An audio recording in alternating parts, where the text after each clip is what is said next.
Ya tentu kalau kita lihat kalaupun seandainya diterima kembali sebagai bagian keluarga besar Polri, tentu harus ada penjagaan yang cukup ketat ya terkait dengan keberadaan daripada Richard Eliezer di dalam kesatuan.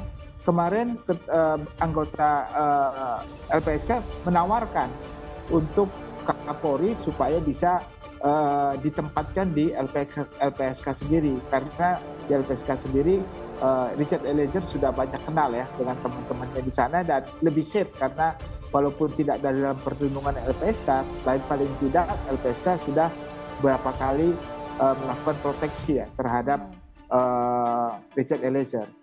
Atau juga saya kira Richard Eliezer juga bisa dalam konteks ini mendapatkan tempat ya yang lebih aman lagi dalam konteks ini adalah dalam perlindungan atasan yang memang tidak ada dalam kesatuan yang lingkup Verdi Sambo gitu ya, dalam Propam gitu ya. Nah, ini yang menjadi permasalahan memang kalau saya jujur juga mengatakan di mana aja bisa terjadi ya terhadap kalau memang diinginkan untuk melakukan suatu perbuatan jahat ya. Tapi paling tidak kan kita minimum kan begitu kan. Nah, kalau saya sarankan penugasannya di daerah asalnya saja, kalau saya di Jakarta gitu. Jadi dia lebih secure, lebih aman. Contohnya dia penugasannya disampaikan di Manado gitu karena dia berasal dari Manado. Mungkin di sana merasa lebih nyaman, lebih tentram, dan dia banyak yang melindungi saudara-saudara ataupun rekan-rekannya begitu. Itu yang mungkin bisa dilakukan, bisa ke LPSK atau ditempatkan di daerah asalnya, begitu Mbak. Ini sebenarnya kalau LPSK itu memang kalau putusan vonisnya sudah inkrah mereka akan lepas ya Bang ya berarti? Memang di Indonesia itu dalam lingkup perlindungan itu kan hanya perlindungan dia sebagai saksi dan korban.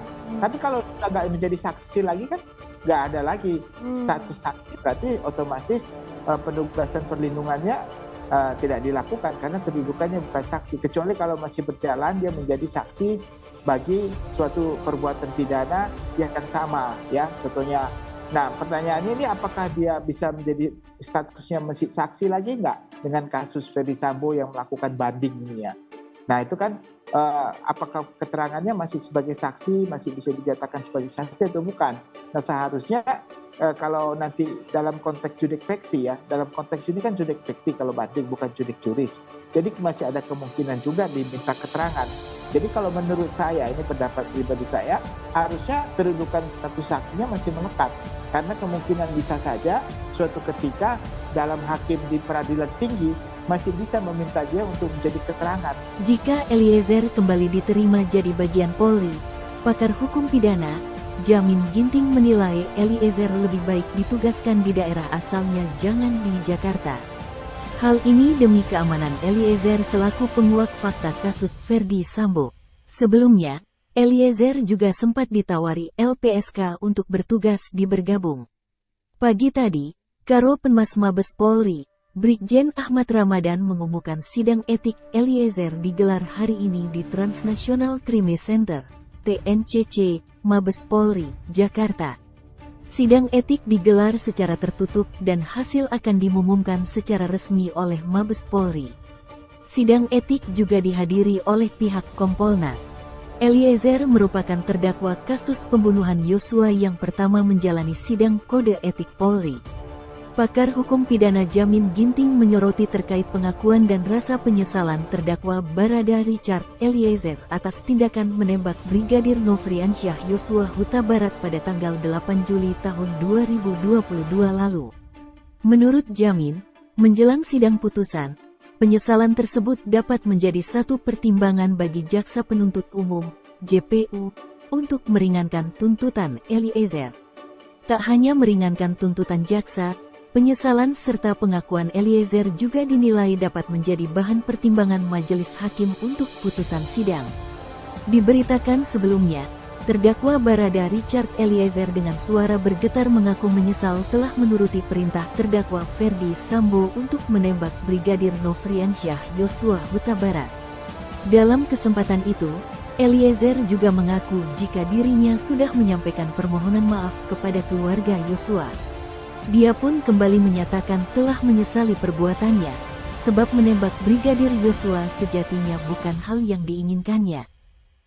Jadi Bang Roni, kalau di layar ini kita masih bertanya ya, Eliezer pilih di Polri atau undur diri. Nah, setelah adanya sidang ini, Eliezer menyatakan menerima putusan ini, jadi akan tetap berada di Polri. Itu keputusan final dari Richard Eliezer, Bang Roni? Iya Mbak Sylvia, atas diskusi Richard dengan keluarga tentunya kan dari awal harapannya tetap berada di dalam rumah institusi Polri kan. Ini kalau kita lihat kan di dalam persidangan Richard juga pun sampaikan di dalam pledoi pribadi bahwa segala proses ini serahkan kepada institusi Polri kan. Dan tadi kalau kita sudah menyimak bahwa proses sidang etik yang langsung dari pagi sampai sore tadi kita dengar pengumuman bahwa semuanya berjalan lancar dan baik. Harapan keluarganya kan tentunya semuanya yang terbaik, Mbak Sylvia. Kalau kami dari tim penasihat hukum, saya yang dalam ini, saya serahkan kepada keluarga dan kepada Richard. Baik, oke. Pak Edwin, tadi salah satu pertimbangan hukum ya dalam sidang Komisi Etik untuk Richard Eliezer adalah Richard ini adalah justice collaborator. Jadi tampaknya JC-nya Icat ini tidak hanya berguna di sidang pidananya, tapi juga di sidang etiknya. Bagaimana tanggapan dari LPSK? Boleh dijawab nanti, Pak Edwin. Kita jeda terlebih dahulu, tetaplah bersama kami. Masih bersama dengan Wakil Ketua LPSK Edwin Partogi Pasaribu dan juga penasihat hukum Richard Eliezer Roni Talapesi. Pak Edwin, jadi status Richard Eliezer sebagai JC tidak hanya berguna di pengadilan tapi juga di sidang komite etik atau komisi etik untuk Richard Eliezer. Apakah memang seharusnya JC ini menjadi pertimbangan juga dalam sidang etik Richard?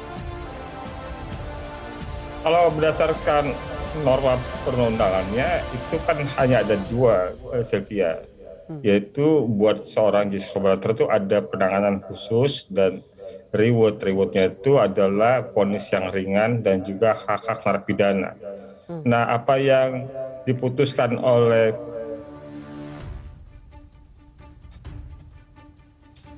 sidang etik ini bisa menjadi presiden, Mbak Sylvia. Menjadi presiden agar siapapun orang yang pernah melakukan perbuatan bersalah bersama-sama dan kemudian melakukan pertobatan keinsapan dengan membuka kejahatan tersebut, membantu mengungkap kejahatan tersebut ya, membuat lebih terang, itu bukan hanya mendapatkan reward ketika proses hukum pidana berlangsung, tetapi reward itu juga mengikutinya di luar proses hukum pidana. Jadi itu yang saya sampaikan bahwa putusan ini menjadi satu presiden yang baik ya, yang akan tentu dirujuk pada perkara-perkara serupa apabila ada terjadi perkara serupa di kemudian hari. Demikian Mbak Sylvia. Iya, rewardnya jadi plus ya Pak. Ini bisa menjadi presiden yang baik Pak Edwin, tapi apakah Anda melihat memang Polri ini mengikuti perkembangan yang ada di masyarakat?